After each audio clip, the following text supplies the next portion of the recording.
Richard, when you think about inequality in the UK, and it's a hot topic, and you think about, as you'd like the banking sector to be decentralised, flatter structure, more resilient, how do you begin to talk to the public or the political class about achieving those goals? Essentially, if we want to produce something, we need funding, so there's a role for banks in almost everything that's happening in the economy. But what exactly is that role?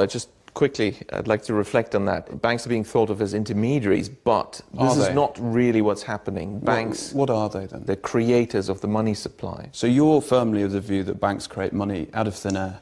Yes, well, I produced the first empirical studies to prove that in the 5,000-year history of banking. Banks are thought of as deposit-taking institutions that lend money. The legal reality is banks don't take deposits and banks don't lend money. So what is a deposit? A deposit is not actually a deposit. It's not a bailment. It's not held in custody. At law, the word deposit is meaningless. The law courts and various judgments have made it very clear if you give your money to a bank, even though it's called a deposit, this money is simply a loan to the bank. That's true, yeah. So there is no such thing as a deposit. So you think it's loans adequately named then? So banks borrow from the public. Okay, so that much we've established. What about lending? Surely they're lending money. No, they don't. Banks don't lend money. Banks, again, at law, it's very clear, they're in the business of purchasing securities. That's it. So you say, okay, don't confuse me with all that legalese. No. I want a loan. I want a loan. Yeah.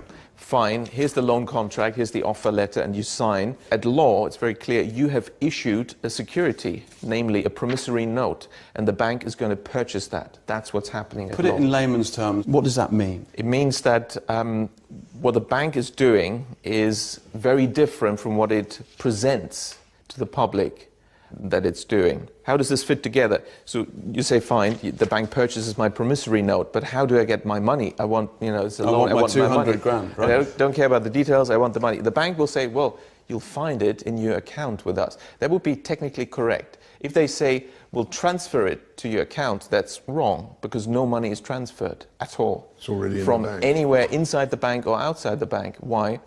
Because what we call a deposit is simply the bank's record of its debt to the public. Now, it also owes you money, and its record of the money it owes you is what you think you're getting as money, and that's all it is. And that is how the banks create the money supply. The money supply consists to 97% of bank deposits, and these are created out of nothing by banks when they lend, because they invent fictitious customer deposits. Why? They simply restate, slightly incorrectly in accounting terms, what is an accounts payable liability arising from the loan contract having purchased your promissory note as a customer deposit, but nobody has deposited any money. I wonder how the FCA deals with this, because in the financial sector you're supposed to not mislead your customers.